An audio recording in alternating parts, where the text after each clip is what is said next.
არის ასეთი ქვეყანა. მას საქართველო ქვია. ჩვენი სერიალის მიზანია საქართველოს სხვადასხვა მხარეთა და მუნიციპალიტეტთა პოტენციალის და რაც მთავარია ტურისტული სფეროს გამომზეურება. ამჯერად კახეთის მხარეს.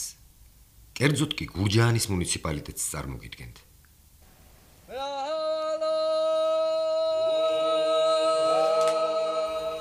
ეს აღმოსავლეთ საქართველოა.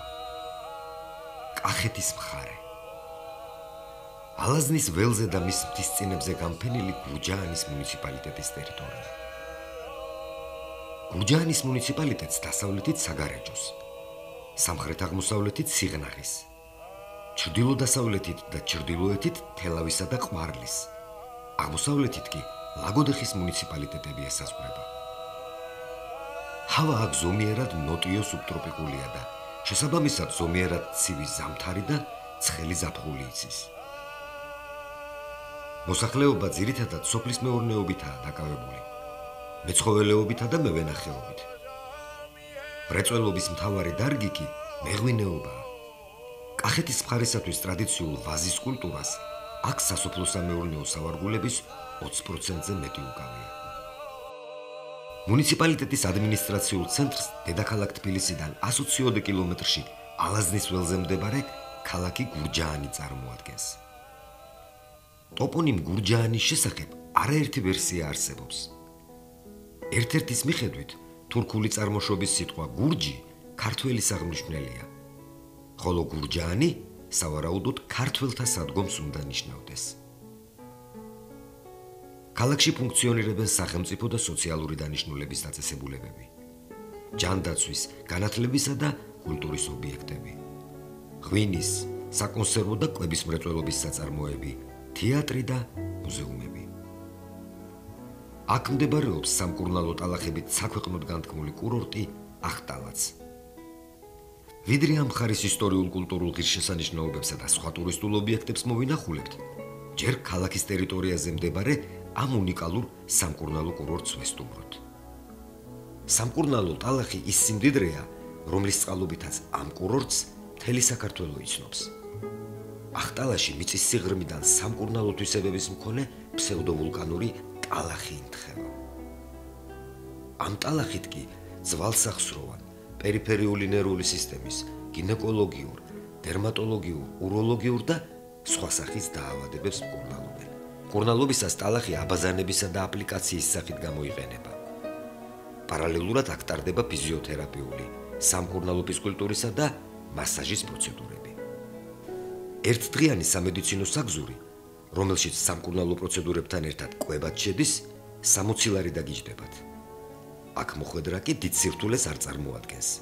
დედაქალაქ თბილისიდან სულ რაღაც 2 საათში ახტალაში იქნებით. ახტალის ტალახი ჩვენშიც უძველესი დროიდანაა ცნობილი. ჭერემ ვეჯინის შუა და ვეჯინის ჩრდილოეთით მთის კალთას არს ახტალა, რომელსა იტყვიან ნასოფლარსა და რისხვით თანთქმულა.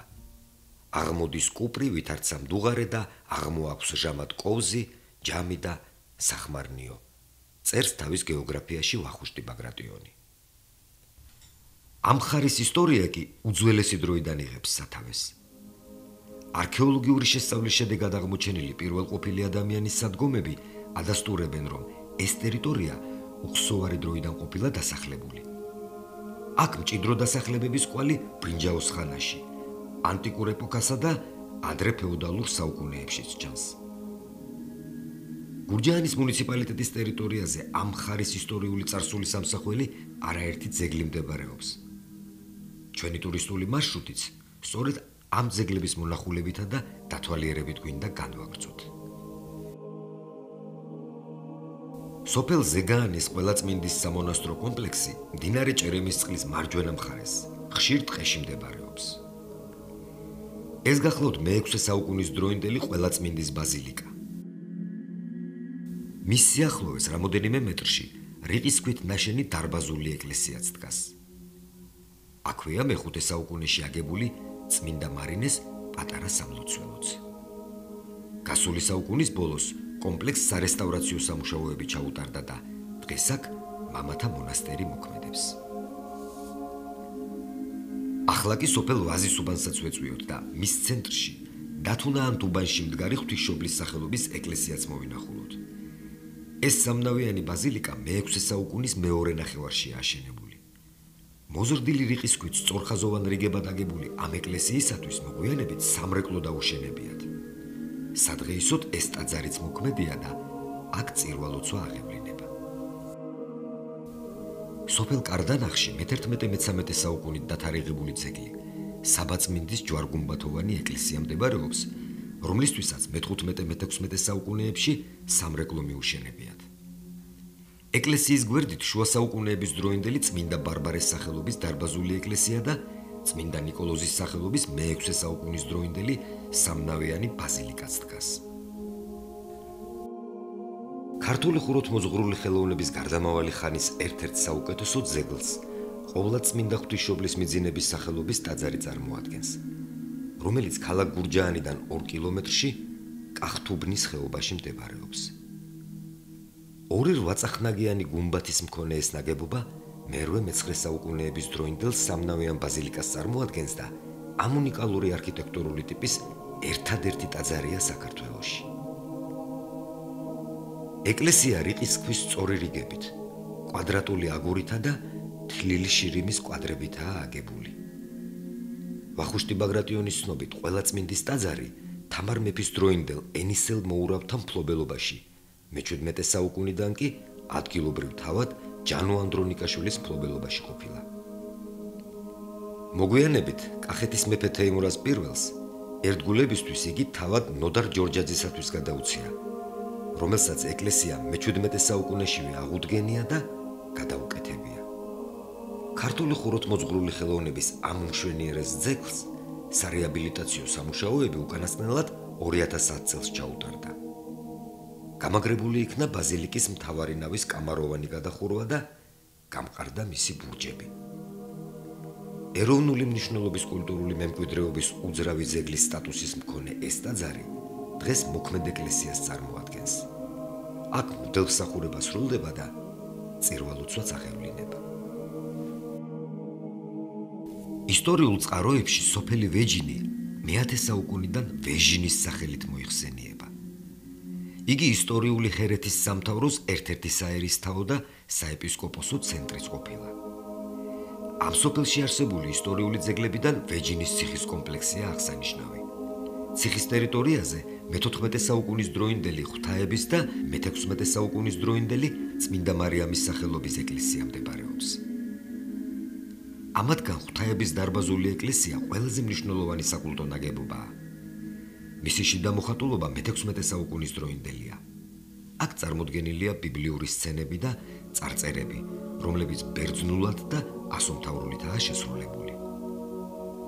ქვედა ციხის ტერიტორიაზე კი ადგილობრივი ფეოდალების, ანდრონიკაშვილების, ჯანდიერებისა და აბაშიძეების საფლავები და გენერალ სვიმონ შალიკაშვილის აკლდამა სამარხიც მდებარეობს.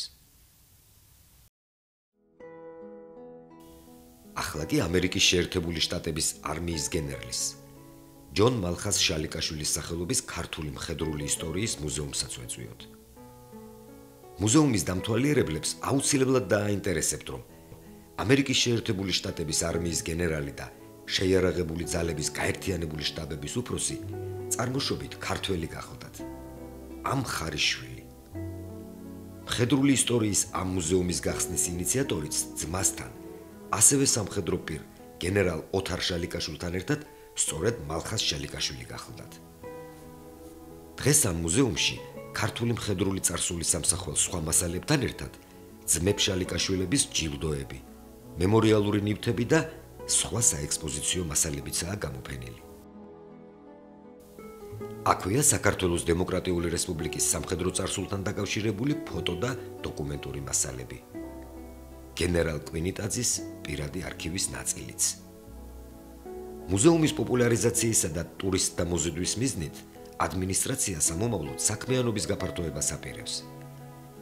აქ უკვე გაიხსნა ნატოს საინფორმაციო ცენტრი. იგეგმება ექსპოზიციის გამდიდრება, ქართველი ჯარისკაცებისა და სამხედროების მოწვევა, ისტორიის გაკვეთილებისა და ლექცია-სემინარების ჩატარება. არის ასეთი ქვეყანა მას საქართველოს ქვიაბავის თქვას თავის მთით და ბარი და პატარა საქართველოს მიწა ზესეხება ისე მაღლავი და იალბუზით მეშვიდე ცას მის დაუსია რომ დაუხვდეს გაზაფხულს ღვინით თასი ყვავილებით კალთა სხვაოცნება სხვა დიდება რასურს მშობელ ხალხის დღეგრძელობის გარდა ღამით ვარცხლებს უღიმის დღისით მძელს ცეცხლის ფრთიას არის ასეთი ქვეყანა მას საქართველოს ქვია. ეს ცნობილი ლექსი ამ ხარის კიდევ ერთ საამაყოშვილს, პოეტ იოსებ ნონეშვილს ეკუთვნის. ამ ლამაზ სახლში კი, რომელიც სოფელ კარდანახში მდებარეობს, თითქმის 30 წელია პოეტის მემორიალური მუზეუმია განთავსებული. იოსებ ნონეშვილი ჭეშმარიტად თავისი ქვეყნისა და ხალხის შვილი იყო. ხალხის საყვარელი პოეტი და საქართველოში ერთ-ერთი ყველაზე პოპულარული კაცი. საქართველოში ერთ-ერთი ყველაზე პოპულარული კაცი გალაღებული ნაბიჯებით კი არ დადიოდა, ფრთხილად დააბიჯებდა, გაფაციცებული მზერით შესწკეროდა ქვეყანას, მორცხვი ღიმილით შეყურებდა ყველას, ნერვიულად ატრიალებდა თავს, რომ მისთვის სალამი არავის დაესწრო. მრავალფეროვნებით გამორჩეულ სამუზეუმო ექსპოზიციას უამრავი დამთვალიერებელი ყავს. მას საქართველოს ყველა კუთხიდან სტუმრობენ. დამთვალიერებელთა შორის კი განსაკუთრებით ბევრი ახალგაზრდაა. მადლიერი შთამომავლობა. ადგილობრივ თავად ანდრონიკაშვილთა კუთვნილ ამ მშვენიერ საგვარეულო სახლში, რომელიც მე-19 საუკუნის დასაწყისშია აგებული, 1991 წლიდან ცნობილი ქართველი კინოვარსკვლავის ნატო ვაჩნაძის სახლ-მუზეუმი მდებარეობს. მე ბედნიერი ვარ იმით, რომ დავიბადე შენ სიახში, შემოსკბილო დედა, საქართველო. გულის ფესვიდან მინდა გიმღერო და თუ ვერ გითხრა, როგორ მიყვარხარ, შენ თითეულ ხეს, ბალახის ღეროს, კოსმი, ვეხვევი, ვეხვი, მიყვარხარ საფირუს ხმელეს ზურმუხტო ჩემო სამშობლო. შენი ფირუზიცა განათებულია იმ ზით, რომელიც ნათელს თენს, მთელ მსოფლიოს მსრომელ ხალხს. სამუზეუმო კომპლექსში ახლახან დასრულებული სარესტავრაციო აღდგენითი სამუშაოების შემდეგ ამ შენობას პირვანდელი სახე დაუბრუნდა. მუზეუმის საექსპოზიციო ნაწილში კი ნატო ვაჩნაძის შემოქმედებითი მოღვაწეობის სამსახველი უნიკალური ნივთებია გამოფენილი.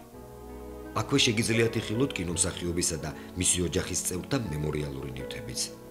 მე-19-20 საუკუნეების ფერწერული და გრაფიკული გამოსახულებები, ავეჯი და სკულპტურები, ხალიჩები, ფარდაგები და ჭურჭელი, ფოტომასალა, დოკუმენტები, მსახიობის შესახებ გამოცემული წიგნები და ფილმები მისი მონაწილეობით. გურჯაანის მუნიციპალიტეტის ტერიტორიაზე რეგიონალური ტელევიზია გურჯაანი TV მაუწყებლობს. როდესაც 1993 წელს მაუწყებლობა დავიწყეთ, მხოლოდ ერთი კამერა და ერთი კასეტა გქონდა. იხსენებს ტელეკომპანიის დამფუძნებელი თამარ აბელაშვილი. მისი პოტენციური აუდიტორია 175,000 კაცს შეადგენს. ტელევიზია ასევე მაუწყებლობს მაგთისატის, სილკ TV-ს, გლობალ TV-სა და კახეთის ადგილობრივი საკაბელო ქსელებით. რის შედეგადაც მისი პროგრამების ყურება შეუძლია თბილისის, აგრეთვე საქართველოს ტერიტორიასა და მის ფარგლებს გარეთ მილიონამდე მაყურებელს. ტელეკომპანია გურჯაანი ყოველდღიურად დილის 8 საათიდან ხამის 2 საათამდე მაუწყებლობს. მისი საინფორმაციო სამსახური კახეთის რეგიონში განვითარებული მოვლენების შესახებ ტელემაყურებელს დღეში 6-ჯერ აწვდის ინფორმაციას.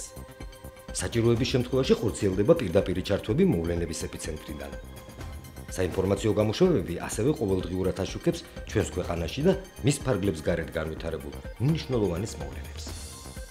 ტელეკომპანიის საინფორმაციო პოლიტიკის უმთავრესი მიზანია ადგილობრივი პროგრამების ანალიზის საფუძველზე უზრუნველყოს სამოქალაქო და პოლიტიკური პროცესების მიმართ მაყურებლის ინფორმირება და ადგილობრივი ხელისუფლების საქმიანობაზე ძლიერი სამოქალაქო კონტროლის განხორციელება. ტელეკომპანიის პარტნიორები არიან როგორც ადგილობრივი არასამთავრობო და ბიზნეს ორგანიზაციები, ისევე საერთაშორისო დონორები. ფონდი ღია საზოგადოება საქართველო, ამერიკის შეერთებული შტატების საელჩო საქართველოში, ფონდი აირექსი, ევრაზიის თანამშრომლობის ფონდი, რომელთა დახმარებით განხორციელებულმა პროექტებმაც ტელეკომპანიას მაყურებელთა ნდობის მაღალი რეიტინგი მოუპოვა. ვინც ერთხელ მაინც ყოფილა კახეთში, მისთვის ეს მხარე ბარაქიან შემოდგომასთან, ვასთან, რთველთან, კარგ ღვინოსთან და გულღია მასპინძლობასთან ასოცირდება. კახეთი ხომ მევენახეობა მეღვინეობით განთქმული მხარეა. ბუნებრივია, გამონაკლისს არც გურჯაანის მუნიციპალიტეტი წარმოადგენს. მის ტერიტორიაზე მრავალი ჯიშის ვაზი ხარობს, რომლისგანაც აქ საუკეთესო ღვინოებიც მზადდება. ფრანგული შატოს მსგავსი ეს ადგილი დიდი მოღვაწის, თავად ალექსანდრე ჭავჭავაძის მიერაა მოწყობილი მე-19 საუკუნეში და იგი მნიშვნელოვან ისტორიულ და არქიტექტურულ ძეგლს წარმოადგენს. დღეს აქ ტატულაშვილების ოჯახის მფლობელობაში მყოფი ღვინის საწარმო შატო ზეგაანი მდებარეობს, რომელშიც ღვინოს მხოლოდ რქაწითელისა და საფერავის ჯიშის ყურძნისაგან ამზადებენ. ამ ადგილს წლის ყველა დროს უამრავი დამთვალიერებელი და ტურისტი სტუმრობს და მათ დიდ მოწონებას იმსახურებს. გურჯაანის მუნიციპალიტეტთან კულტურის ცენტრი ფუნქციონირებს, სადაც ხალხური თვითშემოქმედების არაერთი მხატვრული კოლექტივი მოღვაწეობს. სულ ახლახანს თბილისის სახელმწიფო კონსერვატორიის დიდ დარბაზში გურჯაანის კულტურის ცენტრთან არსებულმა ვოკალურმა ანსამბლმა გურჯაანმა საგანგებო კონცერტი გამართა.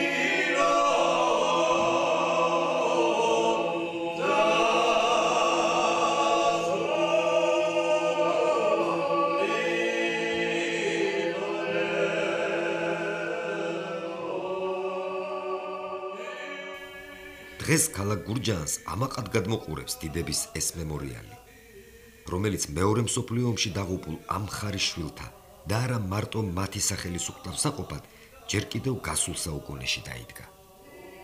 გასულ საუკუნეში სიცოცხლეშივე დაუდგეს ეს ძეგლი ლეგენდად ქცეულ ქართველ მსახიობ სერგო ზაქარიაძესა და მის გმირს კინოფილმიდან ჯარისკაცის მამა.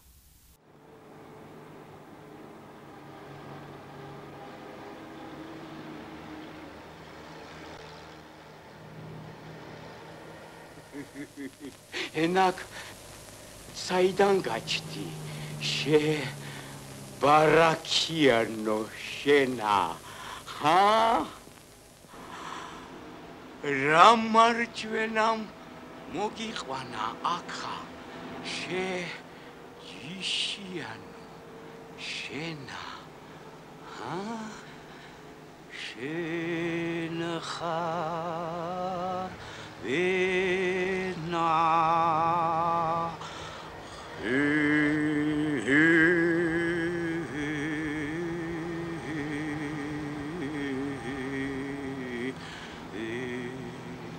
როგორ მომანადრე თავი შემადლიანო შენა